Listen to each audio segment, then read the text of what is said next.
ভোরে ঘুম ভাঙতেই জিমি নিজেকে আবিষ্কার করলো সুগার বুকে। সে নড়াচড়া না করে তাকিয়ে রইল সুগার ঘুমন্ত মুখশ্রীর দিকে। এই যে শ্যামবর্ণের আকর্ষণীয় একটা পুরুষ, গলার কণ্ঠমণিটা দেখো তার।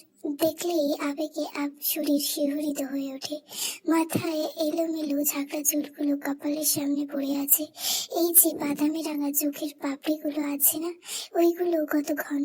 মেয়ে হয়েও জিমিনের এমন ঘন পাপড়ি নেই।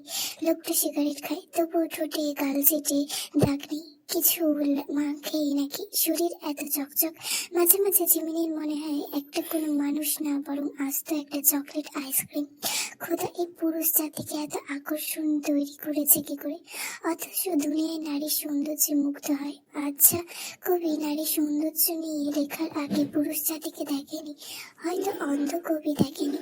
জিমিন আলতো করে সুগার চুলে একেবারে হাত ছুঁয়ে জলদি করে সরিয়ে নেয়। ঘুম ভাঙার পর যদি দেখে জিমিন এইসব করছে, তাহলে লজ্জায় পড়তে হবে। তবে এই সুগা নেওয়া যে জানা উচিত ঠিক ততটা যতটা না জানলেই নয়। জানা উচিত তাকে পাওয়ার লড়াইয়ে জিমিন কেমন করে আরেকটা নিষ্পাপ ফুলের হৃদয় বিক্ষিপ্ত করেছে। জিমি নিঃশ্বাস ছাড়লো, কোনো মতে স্বামীর বুক ছেড়ে বের হয়ে বারান্দায় এসে দাঁড়ালো।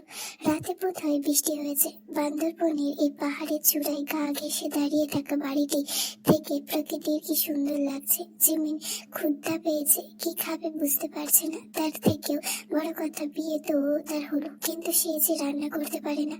এখন নিজে কি রান্না করে খাবে, আর ওই যে হাড়ে বজ্জাত মানুষটিকে কি খাওয়াবে?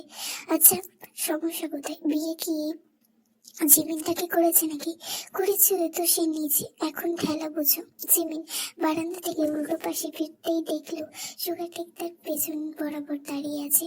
জিমিন আচমকা তার এমন আগমনের আন্দাজ করতে পারেনি। সে কিছুটা বলার আগে সুগা তাকে বলল, ক্ষুধা পেয়েছে না? ফ্রেশ হয়ে আসো। বাই দা ওয়ে, পালানোর চেষ্টা ভুলেও মাথায় আনবে না। এখন তুমি সুগানে ওয়াচের, জানোই তো সুগা জিনিস কখনোই চায় না অন্যের হোক। বলে সুগা ওয়াশরুমের দিকে পথ ধরলে জিমিন চোখ যায় সুগার ঘাড়ের দিকে। ঠিক ঘাড়ে যেখানে জিমিনের বাটারফ্লাই ট্যাটু, সেখানে সুগারও একই রকম ট্যাটু। আগে তো খেয়াল করেনি। জিমিন নিশ্চিত হওয়ার জন্য সুগার ওয়াশরুমে ঢুকতে আয়নার সামনে গিয়ে দাঁড়ালো। উল্টো পাশ ফিরে ঘাড়ের কাছে চুল সরিয়ে ট্যাটু দেখলো। ওমা, হুবহু একই। জিমিন এখন সত্যি লজ্জা লাগছে, যদি ওই সব তার ভেতরে আসে কিনা সন্দেহ। সুগা ওয়াশরুম থেকে বের হলো এক প্রকার শাওয়ার নিয়ে। সকালে ঘুম থেকে উঠে আর রাতে ঘুমানোর আগে গোসল করা সুগন্ধের জন্য ফরজ। দুপুরে সে কখনো গোসল করে না। জিমিন ওয়াশরুম থেকে জামা পরে বাইরে আসতে না আসতেই সব ভিজে একাকার। শেষে তাকে এই অবস্থায় দেখে সুগা কোর্টেজ থেকে একটা শার্ট আর কোট বের করে দিল। কাল রুমের সঙ্গে জয়েন করা কাপড় আর আলাদা এরিয়ায় গিয়েছিল জিমিন। পুরো এক রাশ জুড়ে জামা কাপড়, অন্য পাশ জুড়ে জিমিনের। কিন্তু তার জন্য রাখা এত জামা, আবার জামাগুলো সব পারফেক্ট সাইজের, কোথায় পেল সুগা? মাথায় অনেক প্রশ্ন, তবে এর উত্তর জানতে ইচ্ছে করছে না। সময় হলে পই করে সবকিছুর হিসাব নেওয়া হবে। জিমিন জামা বদলে তৈরি হয়ে সুগার পেছন টনটই করে কথা না বলে নিচে গেল। সিঁড়ি বয়ে নিচে নামলেই তখন বুঝতে পারলো কি সুন্দর এবং বড় এই বাড়িটি। সুগা নেওয়াজের মন কত বড় সাজানো একেবারে। সুগার সঙ্গে জিমিন রান্নাঘরে যেতেই সুগা তাকে জিজ্ঞেস করলো, কি খাবে বলো? যদি বলি আপনাকে, আমি প্রস্তুত। আপনার মাথা খাবো। ওইটা খাওয়া বাদ কই রেখেছো? সুগা ফ্রিজ থেকে চিকেন সসেজ বের করলো, তারপর জিমিনের দিকে তাকিয়ে বলল, তুমি না পরোটা পছন্দ করো? আপনি বানাতে পারেন। সুগা জবাব না দিয়ে ফ্রিজ থেকে রেডিমেড পরোটা বের করে প্যাকেট খুলে ভাজা শুরু করলো। জিমিন হা করে তার রান্না দেখছে। এমা, এই সুগা নেওয়াজ কি মাস্টার শেফ ছিল নাকি? সুগা কিছুক্ষণের মধ্যে সসেজ, ডিম অমলেট, কমলার শরবত আর ফল কেটে জিমিনের সামনে রেখে এসে প্রশ্ন না করে খাওয়াই মন দিল। খাওয়ার সময় জিমিনের কথা বলে না, আগে খাওয়ার জন্য, তারপর দুনিয়ায় দেখা যাবে। সে মনোযোগ দিয়ে খাচ্ছে আর সুগা তার দিকে তাকিয়ে নিজের তৃপ্তি মেটাচ্ছে।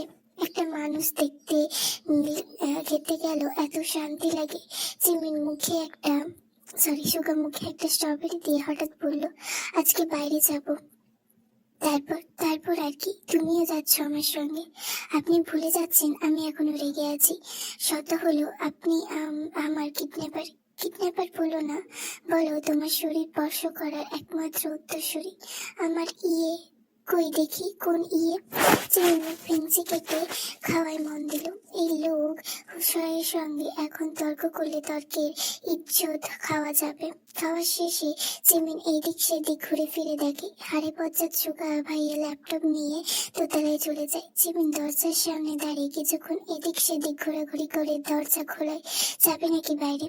পাহাড় দেখলেও তো শান্তি লাগে। জিমিন এক পা বাইরে দিতেই লুফি ঘেউ ঘেউ করে ওঠে। জিমিন রাগ হয়ে হয়, একটা ছোট লোক কুকুর এত সাহস কি করে হয় জিমিনকে দেখে ঘেউ ঘেউ করে। কি ছোট লোক ভাবা যায়। জিমিন পায়ে জুতোটা খুলে লুফির দিকে ধরতেই সুগা পেছন থেকে এসে জুতোটা কেড়ে নিয়ে বলল, সাহস কি করে হয় আমার বাচ্চার উপর তোমার জুতো তোলার?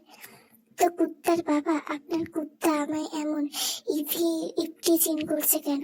কুত্তার আম্মু কুত্তার মতন ক্ষুধা পেয়েছে, যাও কি একটু খাইয়ে এসো। সুগা ভাই, শালির ঘরের বউ রুমে নিয়ে কাজ সারলে পেট নিয়ে বুঝতে পারবে না। তুমি এইদিকে আমায় ডাকো ভাই। আমার ধৈর্যের আর পরীক্ষা নিও না সোনা। আমিও আপনাকে একেবারে বাবা যদি না বানাই। আমার নামও জিমিন না। রাতে বাচ্চার কান্নার কারণে ঘুমাতে পারবেন না, তাহলে শখ মিটবে? আই নিড সোনা, জলদি বাবা হওয়ার সুযোগ করে দাও। জিমিন মুখে আর কিছু বলার ভাষা নেই। সেই সুগাকে ধাক্কা দিয়ে দোতলা সিঁড়ি পেয়ে ঢ্যাং ঢ্যাং করে উঠে যায়। সুগা চুলে হাত বুলিয়ে জিমিনের দিকে তাকে মুচকি হাসে, তারপর লুফির দিকে তাকালো। যে বলল, কিরে লুফি, ঘরটা কেমন ফাঁকা ফাঁকা তাই না? ডজন খানেক ছোট্ট প্রেম তৃষা আসা না অব্দি কত দায়িত্ব, কত পরিশ্রম করতে হবে আমাকে ভাবা যায়। বলে সে লুফির মাথায় হাত বুলিয়ে গুনগুন করতে করতে উঠে গেল। বউটাকে একা রেখে কোথাও এখন আর থাকতে মন চায় না। তখন সন্ধ্যা পেরিয়ে রাত হবে হবে ভাব। জিমিন তৈরি হয়ে বসে আছে। সুগা তাকে তৈরি হতে বলেছে। সুগা নিচে নামার আগে জিমিন জামা কাপড়ের খাটের উপর রেখে গেছে। পোশাক থেকে জিমিন একটু নয় একটু বেশি অবাক হয়। পার্কিং প্লেসে এসে জিমিন এই বিস্ময় যেন আরো দ্বিগুণ বেড়ে যায়। দুটো একই রঙের বাইক সেখানে রাখা। কালো রঙের বাইকটা তো আগেও দেখেছে, ওটা শুভনিবাস। কিন্তু তার পাশে রাখা বাইকটা সেটা কার? কিন্তু তার পাশের একই রকম একটা মডেলের কালো আরেকটি বাইক কেন? সুগা জিমিনকে এবার উপর থেকে নিচে অব্দি ভালো করে পরখ করলো। কালো রঙের একটা লেদার জ্যাকেট পরেছে সাদা টি শার্টের উপর, সঙ্গে কালো রঙের একটা জিন। সুগা নিচেও দিকে একবার তাকালো, তার গায়েও একই রকম পোশাক। মনে হচ্ছে সুগা নিজের ফিমেল ভার্সনকে তার সামনে দেখতে পাচ্ছে। সুগা জিমিন জিজ্ঞেস করলো, এখানে আমার পোশাক একই রকম কেন আপনার মতো? আর বাইক কি তাহলে? শাড়ি লেহেঙ্গা পরে বাইক রাইড করবে নাকি? জিমিন অবাক হলো, কি বলবে বুঝতে পারছে না। তবে নিচু গলায় বলল, কি বলতে চাইছেন? নাটক করো না সোনা। সুগা কাঁচা খেলোয়াড় না। চট্টগ্রাম যেই অবৈধ বাইক রাইডার হয় তাতে হয় বার জয়ী হয়েছে তাও কিন্তু জানি। জিমিন এবার চুপসে গেল। তা দেখে সুগা হেসে বলল, ভয়ের কিছু নেই। আমার বউ এতটুকু যোগ্যতা তো থাকার দরকারই ছিল। বউ বাইক চালাতে না পারলে শিখিয়ে দিতাম। এখন যেহেতু পারোই, তো ওই শেখানোর সময়টুকু অপচয় হওয়ার থেকে বেঁচে গেল। ওই সময় বউকে নিয়ে বাচ্চা নেওয়ার পরিকল্পনা করা যাবে। যাই হোক, এটা তোমার ড্রিম বাইক ছিল না, এটা এখন থেকে তোমার। লেটস এনজয় সোনা। জিমিন কথা না বলে স্বপ্নের বাইকটাকে ছুঁয়ে দেখলো। কি যে শান্তি লাগছে। বিয়ের আসর থেকে পালানোর একমাত্র উদ্দেশ্য ছিল কি জগন্নাথে পড়া? কখনোই না। জিমিন বাবা মা ইচ্ছে করে মেয়েকে বিয়ে দেওয়ার একমাত্র কারণ ছিল বাইক রাইড।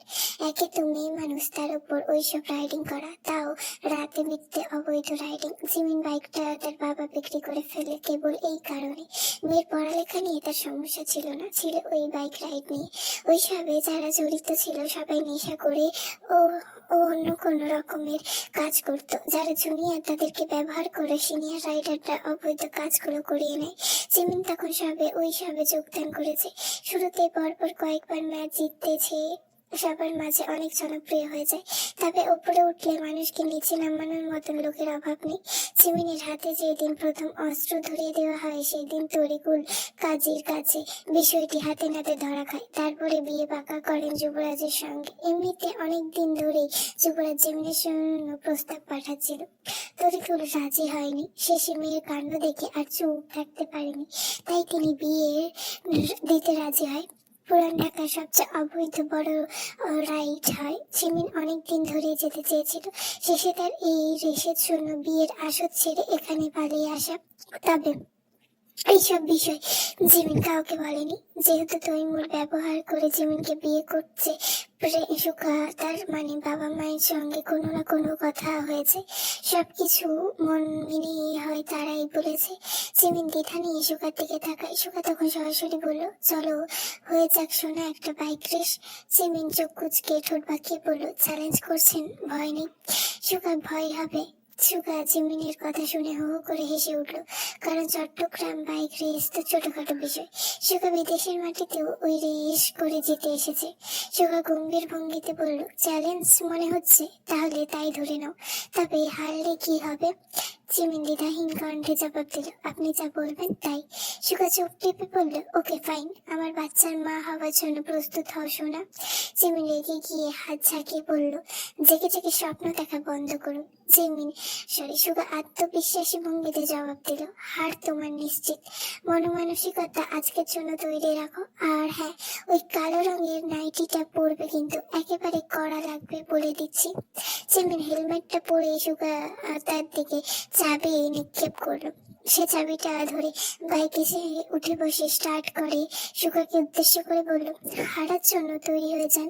সুগা নেওয়া পাহাড়ি আঁকা বাঁকা পথ ধরে দুটো বাইক ছুটে আসছে বান্দারবন থেকে চট্টগ্রামের দিকে। চারপাশে অন্ধকার পাহাড়, কোথাও ঘন কুয়াশার আলোর রেখা মিশে যাচ্ছে। জিমিনের বাইকের লাইট পাহাড়ের বাঁকে বাঁকে কেটে যাচ্ছে রাতের পর্দা। আর সুগা সামনের দিকে গতি ধরে রেখেছে। সুগা, এই বাঁকা পথে তুমি আমাকে হারাতে পারবে না। জিমিন গর্জে উঠল হেলমেটের ভেতর থেকে। সুগা এক পলক তাকালো পিছনে। চলো তবে দেখা যাক, পাহাড় জয়ের পর শহরের রাস্তায় কার রাজত্ব। পাহাড় পেরিয়ে বাইক দুটো নেমে এলো চট্টগ্রামের ফ্লাইওভার ঘেঁষা হাইওয়েতে। রাত তখন 12টা ছুঁই ছুঁই। শহরের আলো পেছনে ফেলে একদল বাইক রাইডার ইতিমধ্যেই জড়ো হয়েছে। অবৈধ রেসের উন্মাদনা ছড়িয়ে আছে বাতাসে। হেলমেটের ভেতর থেকে ভেসে আসছে শীষ, হাসাহাসি আর ইঞ্জিনের গর্জন। জিমিনের দলের পুরনো সদস্যগণ তাকে এদিক থেকে এতদিন পর দেখে পেয়ে খুশি হয়। তারই মাঝে কেউ কেউ সুগার অ্যাটেনশন পাওয়ার জন্য তার পেছনে ঘুরঘুর করছে। জিমিনের দলের সেই সিনিয়র লোকটাকে সে সুগার বাইক থেকে নেমে হেলমেটে খোলার সঙ্গে সঙ্গে এসেই তার হ্যান্ডশেক করে বলল, গত বছর আমি ঢাকায় গিয়েছিলাম আপনার রেস দেখার জন্য। আমি আপনার অনেকগুলো মুভি করার চেষ্টা করি, তবুও যেন জানি আপনার মতো পারফেক্ট হয় না। জিমিন সেদিকে তাকালো। তার সিনিয়র তার সঙ্গে কথা না বলে এত কিসে সুগা নেওয়াজের সঙ্গে কথা বলছে। সুগা কথা বলে ফিরতেই জিমিন আসে বাইক নিয়ে রাস্তায় প্রবেশ করলো। তা দেখে নতুনদের মধ্যে অনেকেই অবাক হয়ে তাকালো। একজন বলে উঠল, ওরে, মেয়ে নাকি রেস করবে সুগার সাথে। অন্যজন হাসলো, দেখ আজ রাতটা জমবে। সুগার বাইক স্টার্ট দিল, গর্জন উঠল বুক চিরে। জিমিন সম্মান ভঙ্গিতে দাঁড়িয়ে গিয়ার পাল্টালো। চোখে চোখ পড়তেই দুজনের ভেতরে প্রেমময় দহন জ্বলে উঠল। 3, 2, 1 ভুম। দুটো বাইক ছুটলো একসাথে। হাইওয়ের বাতাস চিরে যাচ্ছে, লাইট পোস্টগুলো আলো ফিরছে, ঝাপসা হয়ে পড়েছে। জিমিনের চুল হাওয়ায় ঝাপ পড়ে বুকের ভেতরে ঢাকের মতো বাজছে স্পন্দন। প্রেম সুগা মাথা নিচু করে গাড়ি বাড়াচ্ছে, চোখের কেবল রাস্তায় রেখে। সুগা, আজ কিছু, কিন্তু আমি হারবো না। জিমিনের কণ্ঠে ভেসে এলো ইঞ্জিনের শব্দের ফাঁক দিয়ে। সুগা হেসে উঠল, নিট্র আরো টেনে নিল। আমাকে হারাতে হলে কেবল গতি নয়, হৃদয় সাহসও চাই জিমিন। গতিগুলো 180, 150, 160 কিলোমিটার। রাস্তায় হঠাৎ একটা ট্রাক ঢুকে পড়লো পাশ থেকে। মুহূর্তে সিদ্ধান্ত, দুজনের বাইক কাত করে বেরিয়ে গেল ট্রাকের পাশ দিয়ে। চাকার ঘর্ষণের শব্দ ছড়িয়ে পড়লো রাতের স্নিগ্ধতার। দর্শকরা শীষ দিল, উত্তেজনায় হাততালি বাজলো। শেষে ল্যাম্পের সময় দুই বাইক এতটাই পাশাপাশি এলো যে হ্যান্ডেলের প্রায় ছুঁই ছুঁই। দুজনের চোখে উত্তেজনা, কেউ ছাড়বে না কাউকে। ব্রিজের কাছে এসে হঠাৎ সুগা গিয়ার পাল্টে গতি বাড়িয়ে দিল। অল্প কয়েক ইঞ্চি সামনে চলে গেল সে। জিমিন সব শক্তি দিয়ে হঠাৎ সিদ্ধান্ত, তারপর দর্শকের চিৎকার, শেষ হাততালি। সুগা বাইক থামিয়ে হেলমেট খুলল, ঘামে ভিজে যাওয়া মুখে জয়ের দুষ্ট হাসি। জিমিন হেলমেট খুলে চুল ছিটকে দিল, মুখটা কালো হয়ে গেল, সঙ্গে অজানা একটা ভয়। কি করে হারলো তার জয় তো নিশ্চিত ছিল। রাগ হচ্ছে তার, ভীষণ রাগ হচ্ছে। কি করে সে একজন প্রফেশনাল রাইডার হয়ে সুগা রেওয়াজের কাছে এইভাবে হেরে গেল। সুগা বাইক থেকে নেমে আসতেই চারপাশে মানুষজন ছুটে এসে তাকে ঘিরে ধরল ছবি তোলার জন্য। কেউ নিজেদের শরীরে অটোগ্রাফ লিখিয়ে নিতে। সুগা চোখ তখন যেমন জিমিনের দিকে, জিমিন চোখ ভিড় ঠেলে সুগার দিকে। সুগা এগিয়ে জিমিনের সামনে এসে দাঁড়িয়ে কানের সামনে মুখে এনে ফিসফিস করে বলল, এখান থেকে বাড়িতে যেতে 2-2.5 ঘন্টা লাগবে। এত অপেক্ষা করার সময় নেই সোনা আমার হাতে। জিমিন এগিয়ে এসে বলল, এক মুহূর্তে জিতেছ সুগা, কিন্তু মনে রেখো আমি হেরে যাইনি, শুধু থেমেছি। সুগা হেসে উঠল, কণ্ঠ নরম হয়ে গেল। এই জন্যই তো তুমি আমার সবচেয়ে প্রিয় প্রতিদ্বন্দ্বী। আর পিটার হার্ট। হাইওয়ের ফিনিশ লাইনের পর ভিড় জমে গেছে। হাততালি শেষ আর উত্তেজনার মাঝে হঠাৎ এক তরুণী এগিয়ে এলো সুগার দিকে। গায়ে লেদারের জ্যাকেট, লম্বা চুল খোলা। লেদারের জ্যাকেটের চেনে খুলে রেখে বারবার চুল দাঁড়িয়ে যাচ্ছে। চোখ দুটো সুগাকে আকর্ষণ করার জন্য চেষ্টায় ব্যস্ত। জিমিন বেশ কিছুক্ষণ ধরে মেয়ের কাণ্ড কলাপ দেখছে। এইসব দেখতে তার আবার মন্দ লাগে না। মেয়েটি সুগার কাছে এসে তার কাঁধে হাত রেখে বলল, আমি ফ্রি আছি, চলো ওই পাশে যাই। সুগা মেয়েটির হাত নিজের কান থেকে সরিয়ে কানটা ঝাড়তে ঝাড়তে বলল, ফ্রি মাল সুগা গিলে না, আমার কাছে ইনটেক ব্র্যান্ডের প্রোডাক্ট আছে। মেয়েটির মুখটা কালো হয়ে গেল। সে আরেকবার সুগাকে কিছু বলতে যাবে তার আগে চিমনি সে সুগার সামনে দাঁড়ালো। চোখে চোখ রেখে সুগার মুখে হাত রাখলো। সুগা কেবল চেয়ে আছে। মেয়েটি এখনো পাশেই দাঁড়িয়ে আছে। তার রাগ হচ্ছে। যেখানে সে একটা কথা বলতেই এই ছেলের এমন উত্তর, সেখানে এমনি তো শরীর স্পর্শ করছে, তাকে যেন কিছু বলছে না। জিমিনের হাতের ছোঁয়া একটু একটু করে বুক পেয়ে নিচে নামতে শুরু করলো। সুগার ঠোঁটের কোণে বাঁকা হাসি। জিমিনের হাত আচমকা থমকে গেল সুগারের হোলস্টারে। স্পিডটা বের করে এক মুহূর্তে দেরি না করে তাক করলো মেয়েটির কপালের কাছে। মেয়েটি যেন আন্দাজই করতে পারেনি তার সঙ্গে এমন কিছু হবে। কিছু বুঝে ওঠার আগেই জিমিন তাকে বলল, পুরুষ মানুষ দেখলে গায়ে ঢোল দিয়ে পড়তে ইচ্ছে করে।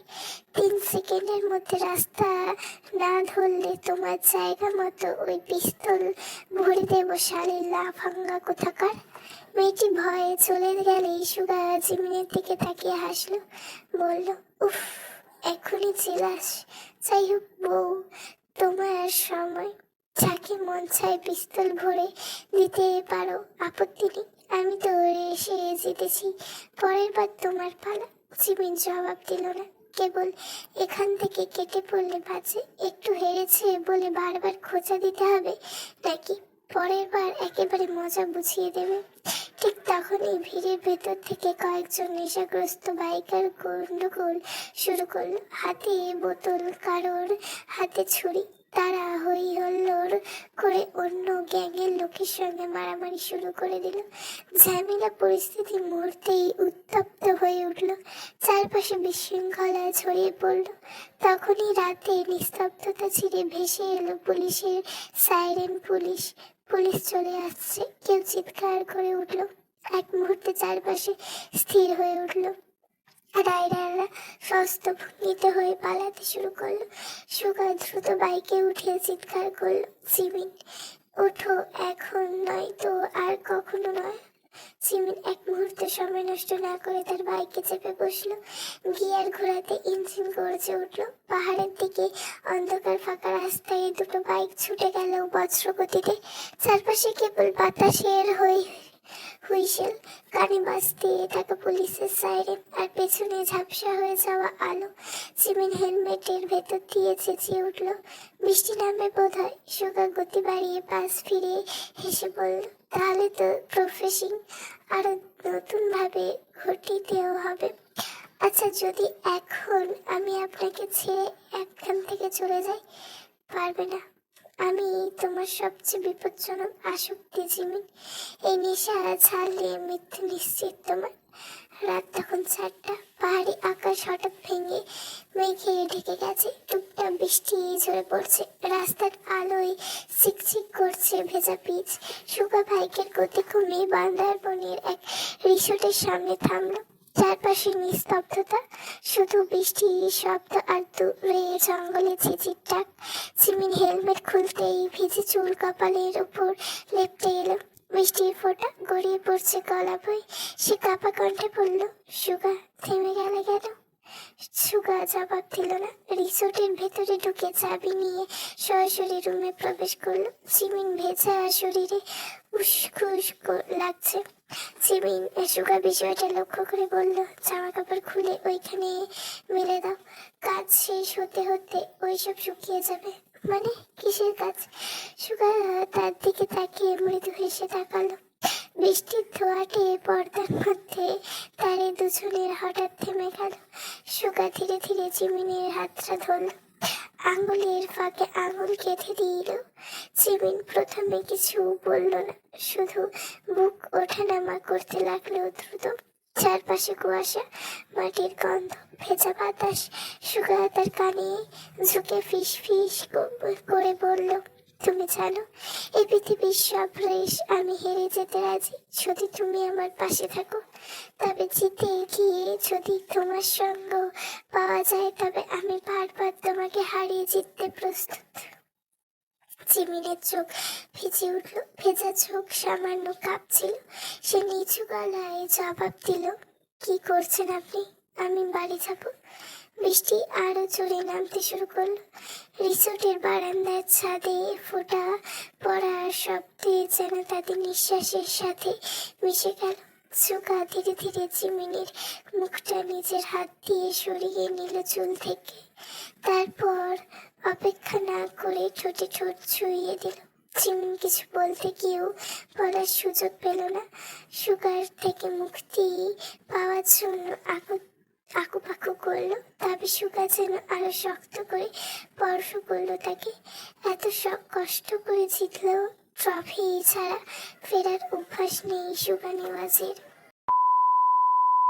রুমের চারদিকে নরম হলুদ আলো, জানলার পর্দার ফাঁক করে অন্ধকার গাঢ় নীল আকাশের এক চিলটে রেখা দেখা যাচ্ছে। বাইরে যেন বৃষ্টি আর হাওয়ার একসঙ্গে ষড়যন্ত্র করছে, শীষ দিয়েছে, ছাদে ধূপধাপ করে আঘাত করছে।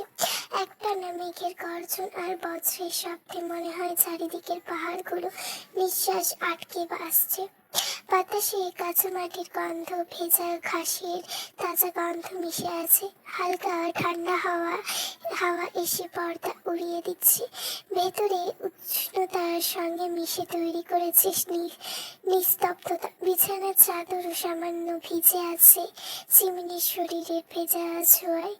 সুগার চুলের ডগা থেকে টুপটুপ করে জল পড়ছে, লেদার জ্যাকেট থেকে ঘামের সঙ্গে বৃষ্টির গন্ধ। সুগা চিমিনের দিকে এগিয়ে এসে তাকে বুকে টেনে নেওয়ার চেষ্টা করলো, কিন্তু চিমিন মৃদু ধাক্কা দিয়ে সরে গেল। সুগাও এক মুহূর্তে থেমে গেল। আচ্ছা, সে চিমিনের সঙ্গে জোর করছে না তো? চিমিন কি বিষয়গুলো পছন্দ হচ্ছে না? সুগার চোখে একরাশ নিশ্চিত, ঠোঁটে কাঁপা কাঁপা প্রশ্ন। ইউনুকে ভালোবাসো তুমি? এহেন প্রশ্ন করার যথেষ্ট কারণ আছে, না থাকলে অবশ্যই চিমিন প্রতিবার স্পর্শের সময় এমন দূরে দূরে সরে যেত না। চিমিন নিচু গলায় নিচের দিকে চেয়ে বলল, সেই কথা আবার কখন বললাম? বজ্রপাতের আলোয় ঘরের অন্ধকার কেটে মুহূর্তের জন্য দুজনের মুখ স্পষ্ট করে তুলল। বাইরে বৃষ্টির আরেক দফা ঝরে নেমে এলো। সুগা কয়েক ধাপ এগোলো, চিমিন এক পা পিছিয়ে গেল। সুগা থেমে গিয়েও বলল, আমার স্পর্শ তোমার জন্য ভয়ের? বলে দাও দয়া করে, আমি মুক্তি পাবো, তুমিও আর আমিও। চিমিন হঠাৎ গুঙ্গিয়ে উঠল, যেন বুকের ভেতর জমে থাকা কোনো ব্যথা শব্দ হয়ে বেরোলো। সুগা ধীরে ধীরে তাকে কাছে গিয়ে তাকে বিছানায় বসালো। লেদার জ্যাকেট, ভেজা জ্যাকেট খুলে পড়ল। শরীরটা একেবারে ভিজে গেছে, এই পোশাকে বসে থাকলে ঠান্ডা লেগে যাবে। আচ্ছা, আমি রিসোর্টের লোকদের দেখি কোনো শুকনো জামা কাপড় আছে কিনা। সুগার চোখ ততক্ষণে আপনা আপনি ভিজে একাকার। তবু প্রসঙ্গ বদলাতে হবে যে। সে উঠে দাঁড়াতেই চিমিন হঠাৎ হাত বাড়িয়ে তার কবজি ধরে বলল, ভেজা আঙুলের স্পর্শে সুগা থেমে গেল। চিমিনের চোখে অদ্ভুত এক অস্থিরতা, আবার আকুলতা। বসুন, যাবেন না এখন? সুগা ধীরে ধীরে আবার বসে পড়ল তার পাশে। বৃষ্টির শব্দ যেন আরো তৃপ্ত হয়ে উঠল। সুগা নরম গলায় বলল, কথা দিচ্ছি, তোমার অনুমতি ছাড়া আর কখনো তোমায় স্পর্শ করবো না। তবু কেঁদো না প্লিজ। এমনিতেও আমি খারাপ মানুষটা, তোমার কল্পনার থেকেও বেশি কষ্ট দিয়ে ফেলেছি। চিমিন চোখ ভিজে উঠল। সে নরম গলায় বলল, আপনি বলুন তো, আপনি কি আসলে আমাকে ভালোবাসেন? সুগা কিছুক্ষণ চুপ করে থাকলো। বাইরে বৃষ্টি, ঘরে নীরবতা, দুজনের নিঃশব্দ, সব যেন একসঙ্গে কাঁপতে থাকলো। তারপর সে নিশ্চুপ স্বরে বলল, একটু অনুভব করলেই তো পারো। চিমিন চোখের হঠাৎ এক চিলটে রাগ আর কষ্টের মিশ্র অনুভব করছিলাম তো একবার।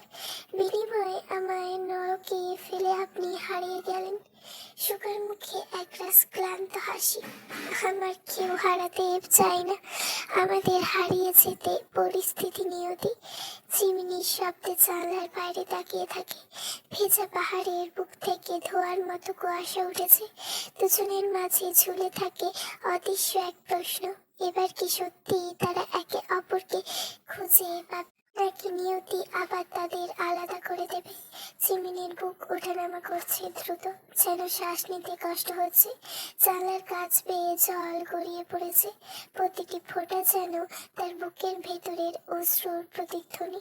সে হঠাৎ ঘুরে সুগার দিকে তাকায়, চোখ দুটো লালচে, কণ্ঠ ভাঙা। আপনি জানেন আমি কেন ভয় পাই? কারণ আপনার আসা যাওয়া সবকিছু অনিশ্চিত। একদিন ভালোবাসেন, পরদিন হারিয়ে যান। আমার কাছে ভালোবাসা মানে নিরাপত্তা, নিশ্চয়তা, অথচ আপনার কাছে ভালোবাসা শুধুই আবেগের ঝড়। সুগা চোখ নামিয়ে ফেলে, হাত দুটো মুঠো করে রাখে হাঁটুর উপর। বাইরে বজ্রপাতের আলোয় আবার ঝলকে ওঠে তার মুখে, কষ্টের ছাপ স্পষ্ট হয়। আমি হারিয়ে যাইনি চিমিন, আমায় হারিয়ে দেয় সময়, মানুষ আর সেই অভিশপ্ত পরিস্থিতি। বিশ্বাস করো, প্রতিটি মুহূর্তে তোমার জন্য বুকটা ভেঙে গেছে। চিমিন মাথা নেড়ে ফেলে চোখের পানি চেপে রাখতে না পেরে বলে ওঠে, ভালোবাসা কি শুধু বুক ভাঙার গল্প। আমি চাইনি এত দুঃখ, আমি চাইনি এত কষ্ট। আমি শুধু চেয়েছিলাম আপনার হাতটা আমায় শক্ত করে ধরে থাকুক। সুগার তার হাতে ধরতে চাইলে জিমিন প্রথমে সরিয়ে দেয়, কিন্তু পরক্ষণে আঙুলগুলো ধরে পড়েই যায়। সুগার কণ্ঠে কেঁপে ওঠে, তুমি জানো আমি পারলে তোমাকে পৃথিবীর সব কষ্ট থেকে বাঁচিয়ে রাখতাম, কিন্তু আমি নিজেই তো ভাঙাচোরা মানুষ। তবু একটা কথা শোনো জিমিন, আমি যতই ভুল করি না কেন, আমার ভালোবাসার সত্যটা নিয়ে কোনো প্রশ্ন রেখো না। জিমিন তার চোখের দিকে তাকিয়ে থাকে, ভেতরে রাগ আর টান একসঙ্গে ঝুলে ওঠে। তাহলে কেন ইউনোর নাম নিলেন?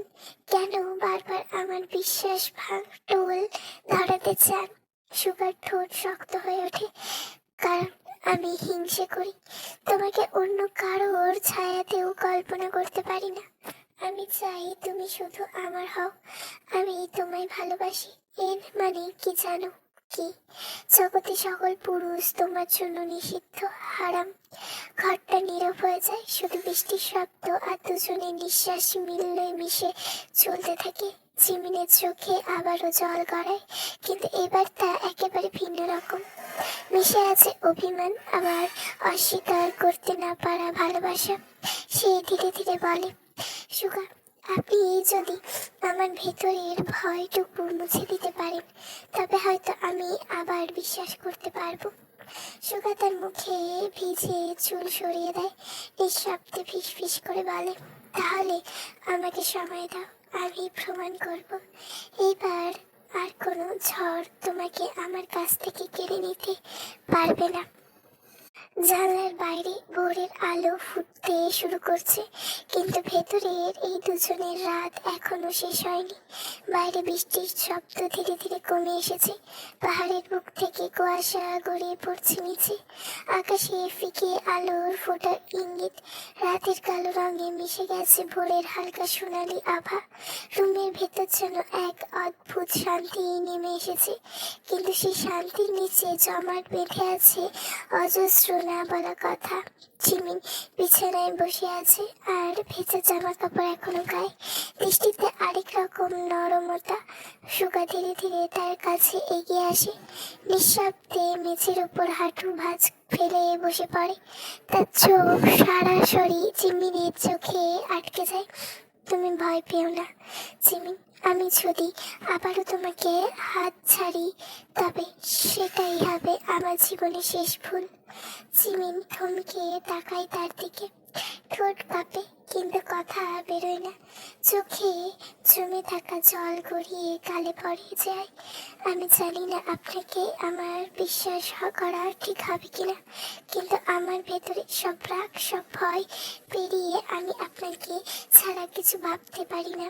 সুগা হাত বাড়িয়ে তার অশ্রু মুছিয়ে দেয়। হাতটা ধরা পড়ে জিমিন আর ছাড়ায় না। ঘরটা যেন নিঃশ্বাস বন্ধ করে শুনে তাদের কথোপকথন। বাইরে ভোরের আলোয় একটু একটু করে বেড়ে উঠেছে, পাখিরা ডাকতে শুরু করেছে। তবু এই দুজনের ভেতরের অন্ধকার এখনো কাটেনি পুরোপুরি। সুগা নিচু স্বরে বলল, জিমিন, আমি যদি তোমার কাছে আবার সুযোগ চাই, তুমি কি আমায় ফিরিয়ে দেবে? জিমিন চোখ নামিয়ে দীর্ঘক্ষণ চুপ করে থাকে, তারপর কাপা গলায় বলে, সুযোগ চাইছেন তাই তো, তবে শর্ত আছে, আমার হাত ছাড়বেন না আর কখনো। সুগার চোখ চকচক করে ওঠে, সে নিঃশব্দে মাথা ঝুঁকিয়ে জিমিনের কপালে ঠোঁট ছোঁয়। বাইরে ভোরের প্রথম সূর্যের আলো জানলা ভেদ করে ঘরে এসে পড়েছে, তবে বর্ষের দরজাটা এখনো দুই দেশের মধ্যেকার বর্ডারের মতন দাঁড়িয়ে আছে। সুগার চোখের কোণে তখন জল, তবে ভেতরের কষ্ট সে আর প্রকাশ করতে চাইছে না। উঠে যেতেই এবার যেন জিমিন আরো শক্ত করে চাপতে ধরলো তাকে। এক মুহূর্তে জিমিন সুগার লেদারের জ্যাকেটটা খামচে ধরে ঠোঁটে শক্ত চুমু বুলিয়ে দিল। মুহূর্তে যেন আশেপাশে ভেঙে যাওয়া সুগার নিবাসটা প্রাণ ফিরে পেল। বিটের হাতকে আরো শক্ত করে চেপে ধরলো বুকে।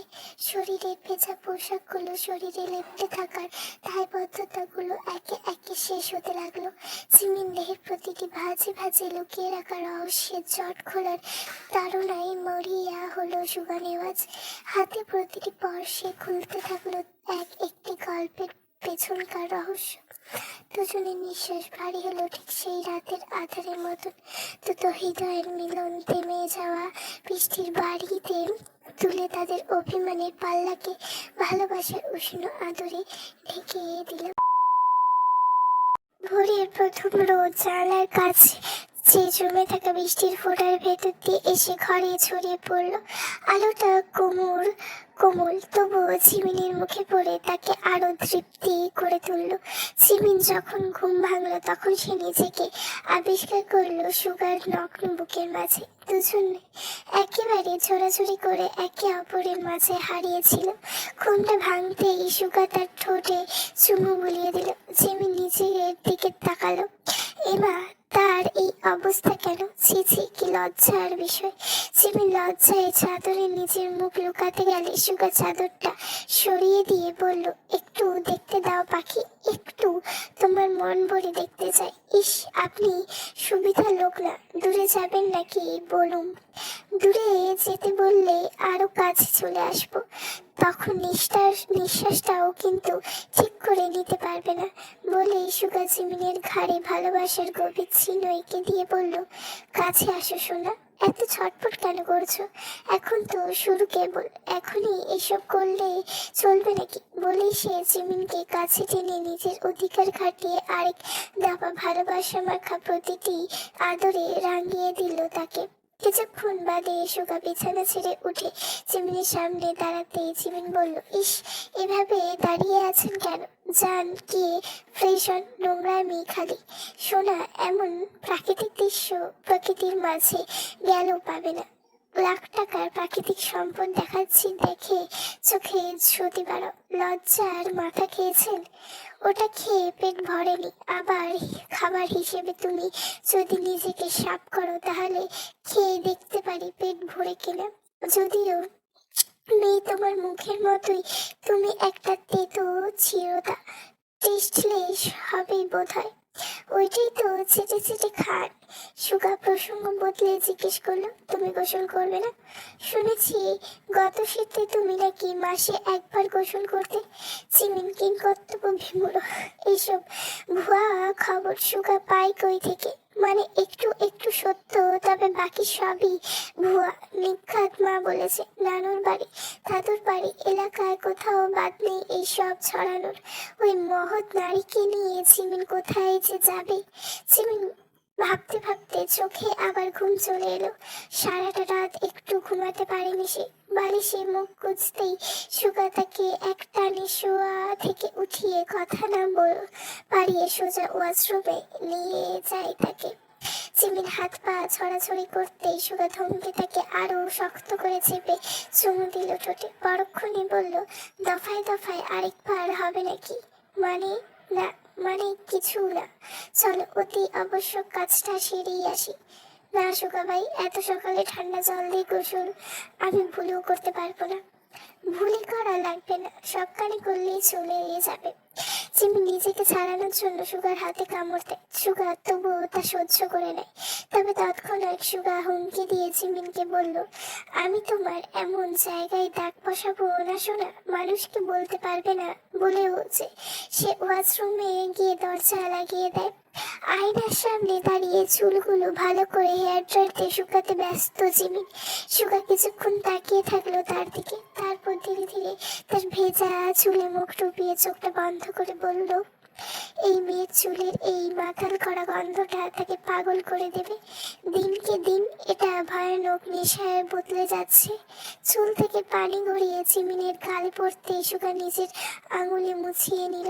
তারপর হেয়ার ড্রায়ারটা হাতে নিয়ে বিটার হাতে চুলগুলো শুকিয়ে কপালে চুমু এনে এঁকে দিল। দুজনের চোখ এক মুহূর্তে জিমিনের চোখ নামিয়ে ফিস ফিস করে বলল, এভাবে তাকাবেন না, মনে হয় বুকটা থেমে যাবে। তাহলে চোখ বন্ধ করো, আমি শুধু তোমাকে অনুভব করতে চাই। জিমিন চোখ বন্ধ করলো, বুকের ভেতর ধুকপুক শব্দ আরো বেড়ে গেল। সুগা আস্তে করে তার হাত দুটো নিজের হাতে নিয়ে মুখের কাছে টেনে আনলো। আঙুলের ডগায় ঠোঁট ছোঁয়াতে জিমিনের নিঃশ্বাস কেঁপে উঠলো। বাইরে পাহাড়ের ভেজা কুয়াশা ধীরে ধীরে মিলিয়ে যাচ্ছে, কিন্তু ঘরের ভেতরে দুই হৃদয়ের ভেতর জমে উঠেছে ভালোবাসার মিশেলে তৈরিকৃত নতুন কুয়াশা, শব্দহীন, অদৃশ্য, তবু যেন ভীষণ ঘনীভূত। জিমিন হঠাৎ করেই কণ্ঠে মৃদু অভিমান মিশে আছে।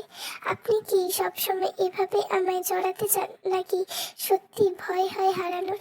সুগা তার মুখ কাছে ঝুঁকে এলো। আমি শুধু চাই প্রতিটি সকাল তুমি আমার বুকে জেগে ওঠো। আমার এইটা একটাই ভয়, কোনো ভোরে তুমি যদি আমার পাশে না থাকো। জিমিন চোখ তুলে তাকালো। সেই দৃষ্টিতে কোনো প্রতিবাদ নেই, শুধু অবলম্বনের আকাঙ্ক্ষা। সুগা ধীরে ধীরে তাকে বুকে টেনে আনলো। দুজনের শরীরের ভেজা গন্ধ, উষ্ণ নিঃশ্বাস মিশে গেল। জানলার বাইরে রোদ বাড়ছে, কিন্তু ঘরের ভেতর তৈরি হয়েছে এক অন্যরকম ভোর, যেখানে বৃষ্টির দুঃখ মিলিয়ে গিয়ে জায়গা নিয়েছে শুধু সুগা আর জিমিনের দম বন্ধ করা নৈকট্য। নাস্তা সেরে বাইক নিয়ে দুজনে হাজির হলো বাড়িতে। গেটের সামনে দাঁড়াতেই নাম ফলকের দিকে তাকাতে জিমিনের চোখ বিস্ময়ে ভরে গেল। বাড়ির নাম নাম প্রিমরোজ। আবারও ঘুরে ফিরে সেই নাম। বাইক পার্কিং করেই জিমিন সুগাকে পেছন থেকে ডাক দিল। জিজ্ঞেস করলো, সত্যি করে বলুন তো, আপনি কে? এই আধার, এই প্রিমরোজের সঙ্গে আপনার কি যোগসূত্র? সুগা এক মুহূর্ত থমকে গিয়ে বলল, প্রিমরোজ আমার পছন্দের ফুল। ব্যাস, এই তো। এই যে সোনা, জলদি প্যাকিং করো, আজকে সাঙ্গু নদীর তীরে যাবো, কিন্তু রাত হওয়ার আগে আবার নীলগিরিতে যেতে হবে। রিসোর্ট ঠিক করা আছে। মেঘের রাজ্যে হারাতে হবে না তোমাকে নিয়ে। নরম নরম মেঘ দেখিয়ে তোমার গরম গরম আদর খাওয়াবো। মনে যত না যা কিছুই বলেন না কেন, ঘুরে ফিরে ঢলাঢলিতেই এসে আটকান। বউ শোনো, প্রেম জায়গা বুঝে আটকায়। এই ধরো, তোমাকে এখন আদর দিচ্ছি, এই সব আর এমনি এমনি না। বাচ্চার বাবা হওয়া লাগবে না। দেখবে, এবার আগামী প্রজন্মের পাইকার নিয়ে যদি এবার বাড়ি ফিরে দাদুকে সারপ্রাইজ না করি। আমাকেও তো মাঝে মাঝে সারপ্রাইজ করতে পারেন। হুট করে যেদিন তুমি শুনবে তোমার কাছে আমার কল ধরেছে, তখন এমনিতে সারপ্রাইজ হয়ে যাবে। এখন জলদি ভেতরে আসো। ছি, কি লোক রে বাবা! বউ, আমাদের মাঝে বাবাকে কেন টানছো? লজ্জা নেই? জানো না, সুগা নেওয়া যে লজ্জা তোমার ব্রেনের থেকে বেশি। ছি বউ, নিন্দা জানাই। তবে তুমি ছোটে চুমু খেলে ক্ষমা করে দিতে পারি, শিওর না, কিন্তু চুমুতে কাজ না হলে দাবি বাড়িয়ে দেবো। জিমিন একটা ঢোক গেল। এটা তার স্বামী নাকি আসামি? আর লজ্জা তার ব্রেনের থেকে বেশি মানে? এই লোকের তো লজ্জাই নাই। আর মানে সে বোঝাতে চাইলো জিমিনের মাথায় ব্রেন নেই। সাঙ্গু নদীর ধারে বিকেলের আলোটা আজকে একেবারে আলাদা। পাহাড় থেকে নামা হাওয়া শীতলটা জ্বলে ভেসে আসা নৌকার ঘণ্টার ধ্বনি আর সবুজে ভরা তীরের নিস্তব্ধতা সুগা আর জিমিনের মুহূর্তটাকে আরো ঘন করে তোলে। নদীর ওপর ঢেউ ভাঙা টুপটাপ শব্দে তাদের দুজনের হৃদয়ে দুপ্পকানো মিলেমিশে একাকার হচ্ছে। জিমিন নদীর দিকে তাকিয়ে আসতে বলল, জলটা এমন যেন শান্ত দেখাচ্ছে আজ, অথচ আমার ভেতরটা একদম শান্ত না, বুঝলেন তো? সুগা তার হাতটা আলতো করে নিজের হাতে নিয়ে বলল, শান্ত হওয়া দরকার নেই। তুমি যদি অস্থির হও, আমি তো আছি তোমার অস্থিরতা সামলাতে। জিমিন একটু হেসে নদীর দিকে চেয়ে থাকলো। চোখের কোণে আলো পড়ে চিকচিক করছে তার। আপনি কি সত্যি সব সময় এভাবেই থাকবেন, নদীর মতোই পাশে? সুগা তাকে এগিয়ে এসে ফিসফিস করে বলল, সাঙ্গুর মতোই আমি তোমার ঘিরে থাকবো, পাহাড়ের মতোই শক্ত হয়ে দাঁড়াবো। তুমি চাইলে ঝড় হলেও আমি টলবো না। আচ্ছা, আমি যদি নদীর মতো কখনো বেপরোয়া হয়ে ছুটে যাই, তুমি কি আমায় আঁকড়ে ধরবে? জিমিন মৃদু হাসলো, তার হাতের মুঠোটা আরো শক্ত করলো। আমি শুধু আঁকড়ে ধরবো না, আমি আপনার স্রোতে ভেসেও যাব, হারিয়ে গেল আপনার ভেতরেই হারাবো। জিমিন সুগা জিমিনের কপালে একটা চুমু দেয়। আসার সময় গিটারটা নিয়ে এসেছিল। গিটারটা হাতে নিতেই জিমিন বলল, আমায় আপনি গিটার বাজানো শেখাবেন? শখ আছে। শেখালাম তো। বাইক তোমায় কে শিখিয়েছিল? কোনো আপুর কাছ থেকে শিখেছিলে? জিমিন চুপসে যায়। সুগা সেই চুপসে যাওয়া মুখটার দিকে তাকিয়ে তড়াক করায় হুট করে জিজ্ঞেস করলো, শালির ঘরের বউ কোনো শালার তোরে বাইক চালানো শিখিয়েছে? মামা মানে মেজো আপার জামাই?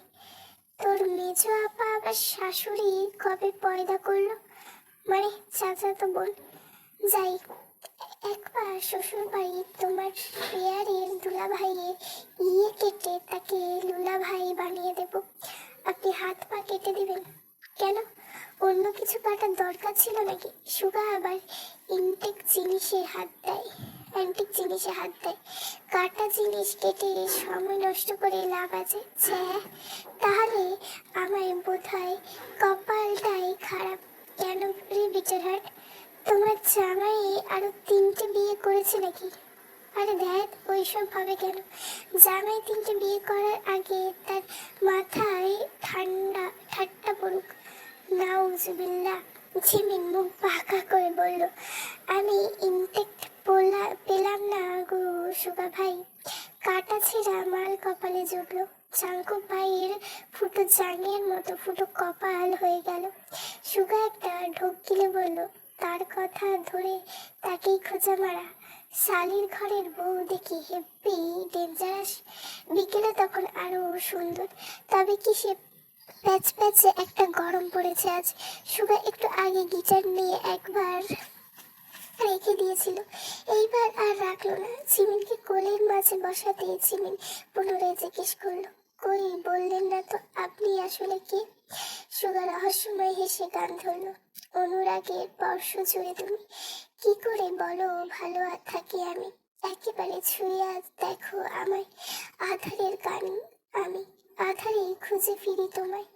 গানের শেষে জিমিন মুগ্ধ হলো। ইস, যদি এই সুগা নেওয়া যে সত্যিকারের আধার হতো। ওই ব্যাটা আধার জিমিনের পছন্দের সিঙ্গার। কত ইচ্ছে আছে সে কনসার্ট করলে জিমিন সামনে থেকে কনসার্ট দেখবে। সারা সব কিছুতেই পানি ঢেলে তারিখ পিছিয়ে দিয়েছে। তাও ভালো বর মশাইয়েরও একই গলা স্বর, একই রকমের গানের গলা। কি দারুণ গায় আল্লাহ, একে দিয়ে ওর শূন্যতা দূর করেছে। সুগা নদীর ধারে সবুজ ঘাসের উপর গিটারটা রেখে জিমিনের কোলে মাথা রাখতেই রোদ এসে তার চোখে লাগে। জিমিন সুগার দিকে ঝুঁকতে এসে রোদ মিলিয়ে যায়। হঠাৎ জিমিন আকাশের দিকে তাকিয়ে সুগাকে প্রশ্ন ছুড়ে, শুনছেন সুগা ভাই? জি, শোনার অপেক্ষায়। আমি কাছে এলে আমার কাছে সেটা হলো পৃথিবীর সব দুঃখে গলে যায়। আমি দূরে গেলে আমার কাছে সেটা হলো দীর্ঘ শীতের রাত, যা ফুরোয় অপেক্ষায় চোখের পাতা এক করতে পারি না। আমার হাসি, আমার কাছে সেটা হলো ঈদের চাঁদ, যাকে দেখার জন্য দীর্ঘ 30টা রোজা আমায় অপেক্ষায় রাখে। আর আমার অভিমান, আমার কাছে সেটা হলো বৃষ্টি ভেজা জানলা, মুছে দিলে আবার ঝাপসা হয়। আর চোখ, আমার কাছে সেটা হলো অন্তত সমুদ্র, যতই ডুবি ততই হারিয়ে যায়, বুঝলে? আচ্ছা, আমায় ছাড়া আপনার জীবন, আমার কাছে সেটা হলো বিনাহীন লাইব্রেরি, শুধু তাকের পর তাক। তবে নেই সেখানে কোনো বই, নেই কোনো গল্প। একবার বলো দেখি, পাঠকের বই ছাড়া চলে? জিমিনের চোখের কোণে জল। কালকে বিকেলে তের সঙ্গে একবার কথা হয়েছিল। সব ঘটনা সে খুলে বলল। এই 1 মাসে সুগার কি হয়েছিল, জিমিনকে ছাড়া এপাশে এসে কেমন ছিল। ইস, কত কষ্টই না হয়েছিল। বাইক অ্যাক্সিডেন্টের থেকে বড় ব্যথা হচ্ছে একজন প্রফেশনাল বাইকারের পা ভেঙে ঘরে বসে থাকা, তাও বাইক রাইড ছাড়া। জিমিন নিচেও বাইক চালায়, বুঝে সব। ওই দিন জিমিন সুগার বাবা মানে ওইসব যদি না বলতো তবে সুগা ওভার নেশা করতো না আর এই দুর্ঘটনা ঘটতো না। তবে অতীতে যা হওয়ার ছিল হয়েছে, এখন আর সে সুগাকে হারাতে চায় না। কিন্তু ইউনোর জীবনটা মাঝে আবার তার জন্য নষ্ট হলো। ছেলেটিকে বিয়ের আশা দিয়ে ধ্বংস করলো। ওই দিন ইউনোর সঙ্গে বিয়ের পিড়িতে না বসলে অভিমানী সুগা কি ফিরে আসতো? সুগাকে ফিরিয়ে আনার জন্য জিমিন দ্বারা যা সম্ভব হয়েছে সে করেছে, কারণ সে জানতো একমাত্র জাংকুক সুগার খবর জানে। তাই বিয়ের খবর জাংকুকের কোনো কান অব্দি গেলে অবশ্যই সুগার কোনো কান অব্দি অবশ্যই যাবে। আর লাইফে কিছু রিস্ক না নিলেও হয়, তবু মাঝে মাঝে একটা কথা ভেবে ভয় হয়, যদি ওই দিন সুগার ফিরে না আসতো তাহলে আজ সত্যি ভাগ্যকে মেনে নিয়ে মিসেস দেওয়ান হতেই হতো তাকে।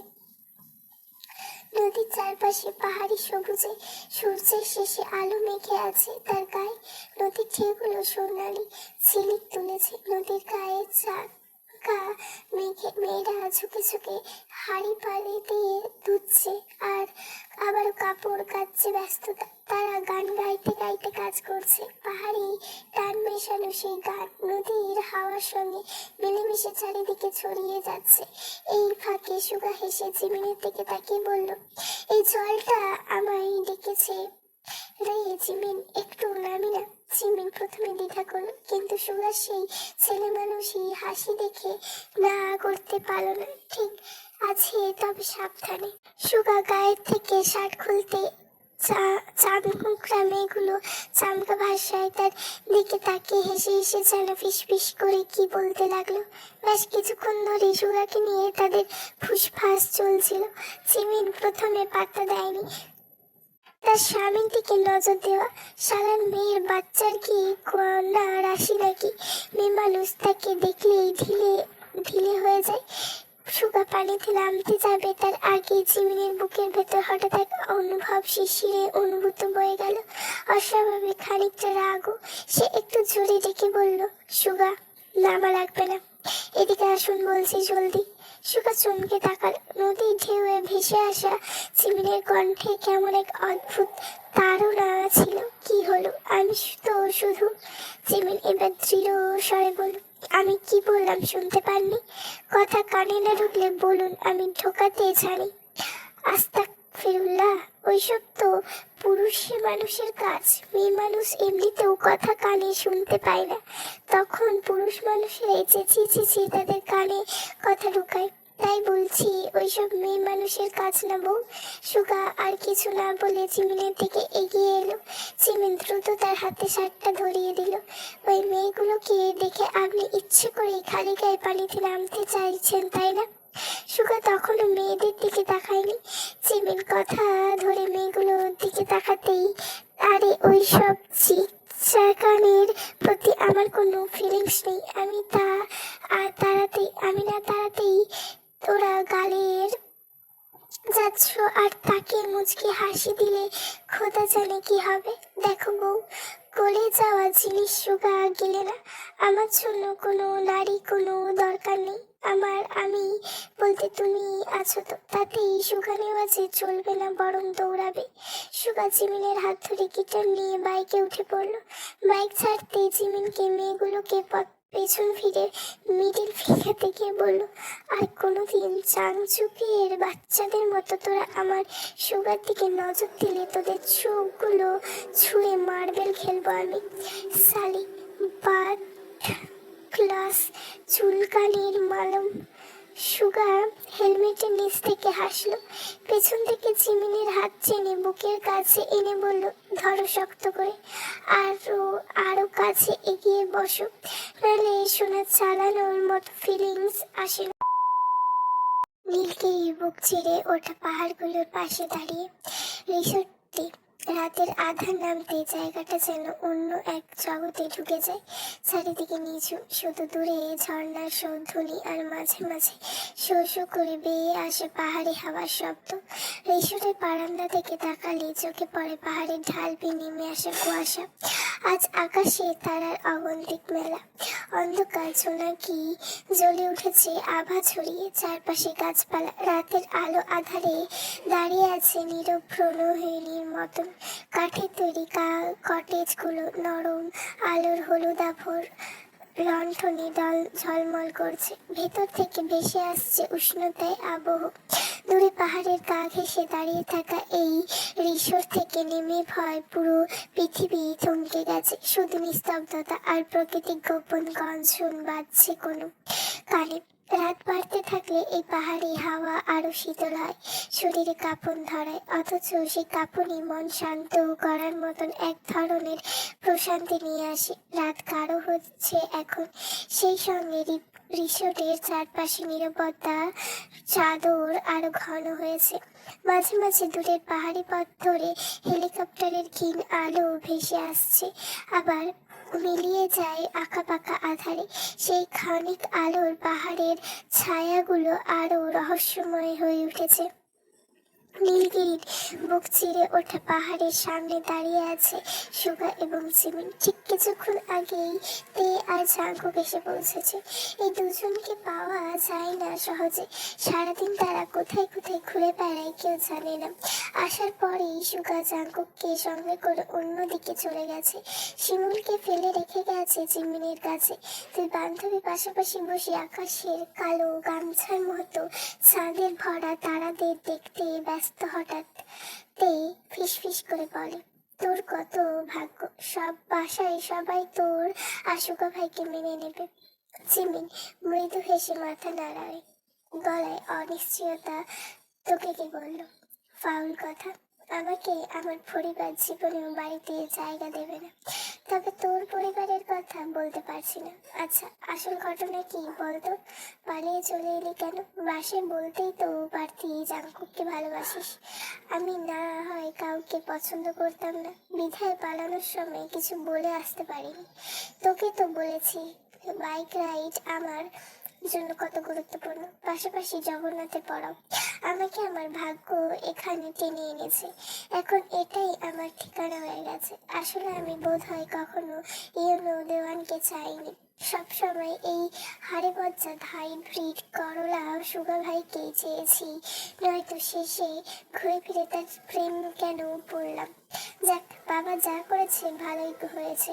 তবে আমি এখনো অনেক কিছু জানি না। সুগার বাবা মা কি করে মরলো?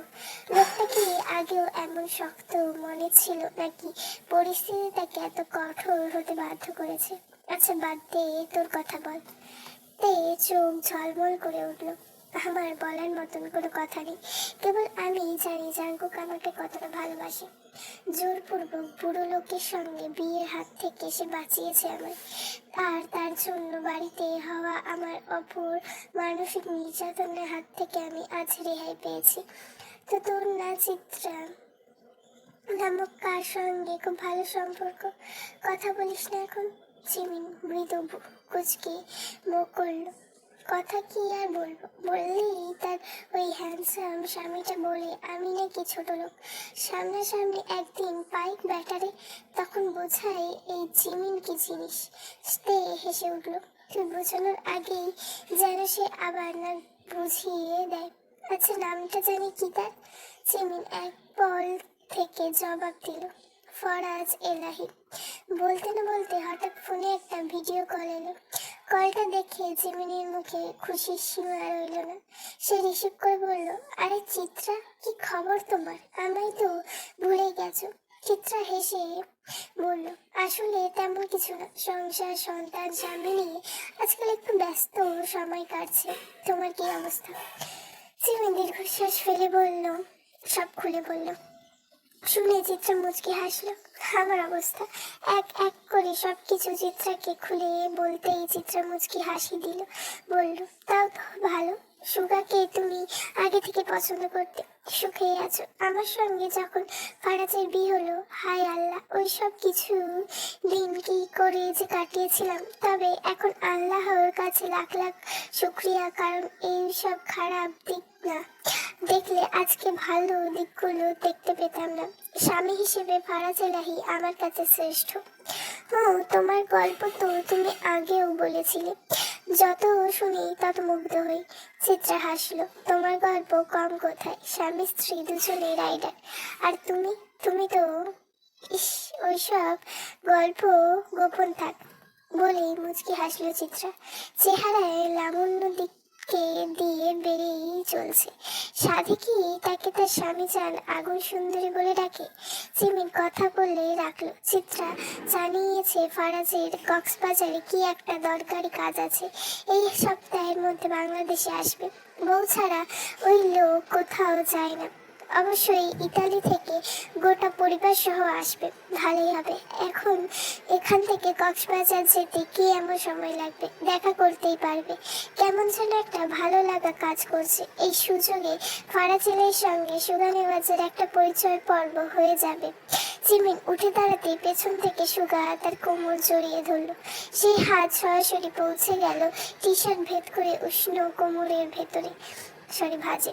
জিমি নিজেকে ছাড়িয়ে ফিসফিস করে বলল, আরে কি করছেন? তের সামনে আছে, দেখতে পাচ্ছেন না? তুমি পাশে থাকলে আমার জন্য কিছুই আর দেখতে মন যায় না সোনা।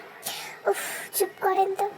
তে এইসব দেখে লজ্জা পাচ্ছে, সরে যাবে তার আগেই তাকে অন্ধকারে টেনে বুকের সঙ্গে মিশিয়ে নিয়ে ধরলো জাঙ্কুক। গালে চুমু দিয়ে বলল, চশমা সুন্দরী, চলো রুমে চলো, ঘুম পাচ্ছে। তে মুচকি হেসে বলল, ঘুম পাচ্ছে সত্যি তো? জাঙ্কুক চতুর হেসে উত্তর দিল, ইস, কথা কম ভালোবাসা বেশি জানো না, বলে সে হাত টেনে তেইকে রুমে নিয়ে গেল। তারা যেতেই সুগা জিমিনের চোরা জোর করে একটা শক্ত চুমু খেয়ে নিল। এবার চলো আমরাও যাই, নেওয়াজ বংশ এগিয়ে নিয়ে যেতে হবে না? সুগা জিমিনের চোখে একটা কাপড় বেঁধে দিল। রুমে এসে সেই কাপড় খুলতে জিমিন রীতিমতো অবাক। রুমটা কি সুন্দর করে সাজানো, চারিদিক ফুলের গন্ধে মামা করছে। বিছানার উপর সাদা চাদর টান টান করে বিছানা হয়েছে।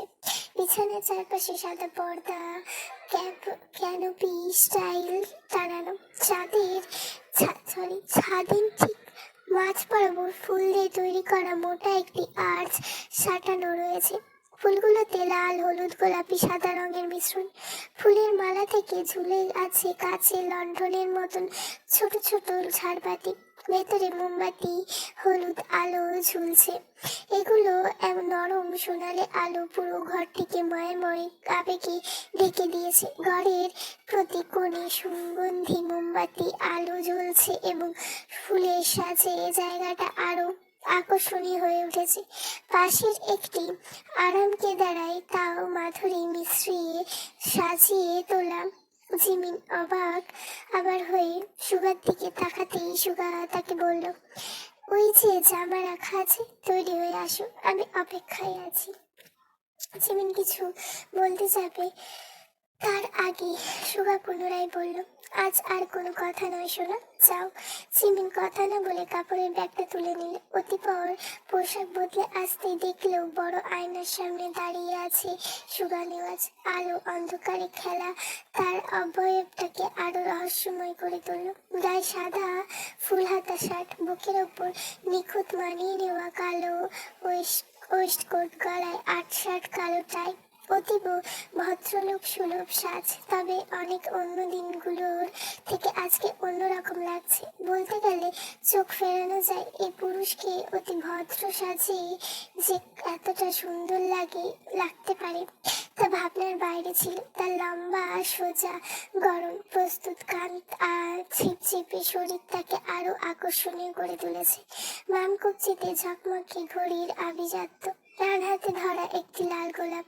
জিমিন আসতেই তার গাঢ় বাদামি চোখগুলো এবার তার ওপর থেকে নিচ অব্দি পরক করলো।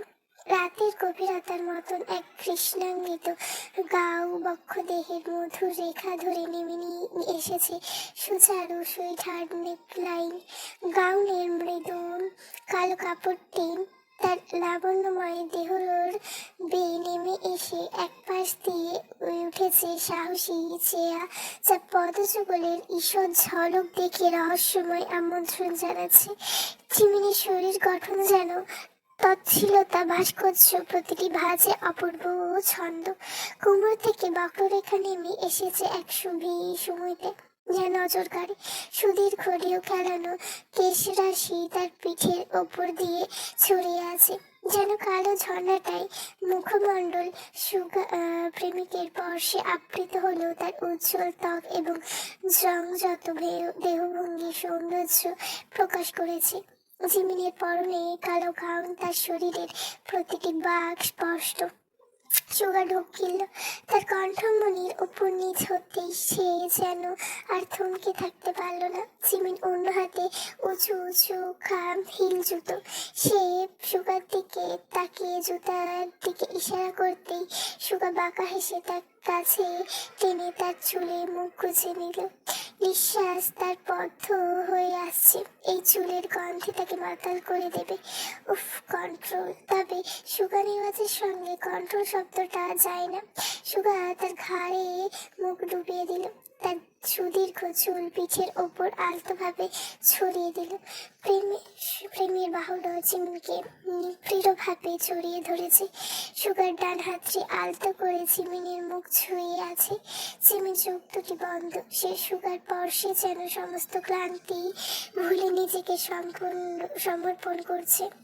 সুগা অত্যন্ত নিচু স্বরে ফিস করে বলল, জিমিন, তোমার সুগা, তোমার ছোঁয়ায় জিমিন, আমি কিন্তু এবার মরেই যাব। একটু হিসেবে করে ভালোবাসুন সুগা নেওয়াজ। এত ভালোবাসা দিলে আমি বেহায়া হয়ে যাব। যে সম্পর্ক হিসেবে কষে চড়ে, সে তো ব্যবসা, ভালোবাসা নয়। সুগা, আমি না আপনাকে বরবাদ করতে চাই জানেন। আমি তো অলরেডি তোমার প্রেমে বরবাদ হয়ে গেছি।